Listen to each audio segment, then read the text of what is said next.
एक बार की बात है, एक बढ़ई था। वह दूर किसी शहर में एक सेठ के यहाँ काम करने गया। एक दिन काम करते करते उसकी आरी टूट गई।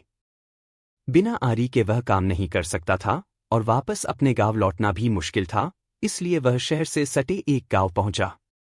इधर उधर पूछने पर उसे लोहार का पता चल गया। वह लोहार के पास गया और बोला, भाई मेरी आरी टूट गई है, तुम मेरे लिए एक अच्छी सी आरी बना दो।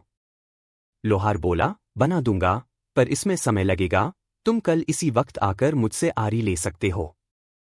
बढ़ई को तो जल्दी थी, सो उसने कहा, भाई कुछ पैसे अधिक ले लो, पर मुझे अभी आरी बनाकर दे दो। बात पैसे की नहीं है भाई, अगर मैं इतनी जल्दबाजी में औजार बनाऊंगा तो मुझे खुद उससे संतुष्टि नहीं होगी। मैं औजार बनाने में कभी भी अपनी तरफ से कोई कमी नहीं रखता, लोहार ने समझाया।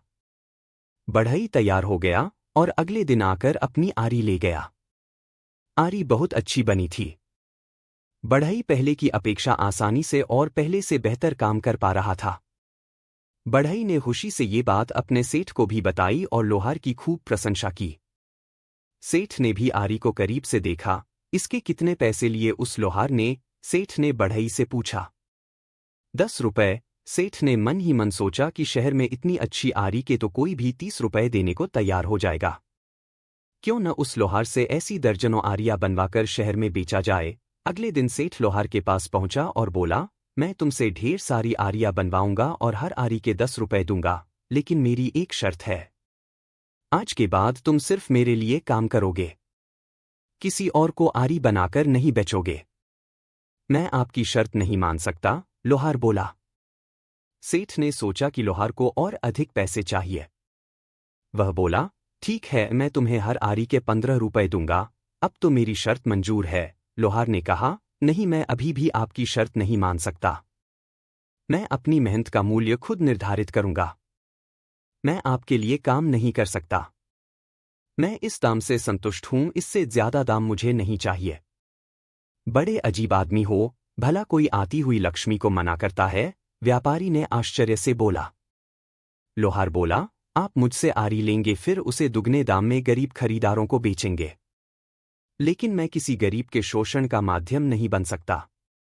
अगर मैं लालच करूंगा तो उसका भुगतान कई लोगों को करना पड़ेगा, इसलिए आपका ये प्रस्ताव मैं स्वीकार नहीं कर सकता। सेठ समझ गया कि एक सच्चे और ईमानदार व्यक्ति को दुनिया की कोई दौलत नहीं खरीद सकती। वह अपने सिद्धांतों पर अडिग रहता है। अपने हित से ऊपर उठकर और लोगों के बारे में सोचना एक महान गुण है। लोहार चाहता तो आसानी से अच्छे पैसे कमा सकता था, पर वह जानता था कि उसका जरा सा लालच बहुत से जरूरतमंद लोगों के लिए नुकसानदायक साबित होगा और वह सेठ के लालच में नहीं पड़ता। दोस्तों, अगर ध्यान से देखा जाए तो लोहार की तरह ही हम में से अधिकतर लोग जानते हैं कि कब हमारी सेल्फिशनेस या ग्रीडीनेस की वजह से बाकी लोगों को नुकसान होता है, पर ये जानते हुए भी हम अपने फायदे के लिए काम करते हैं।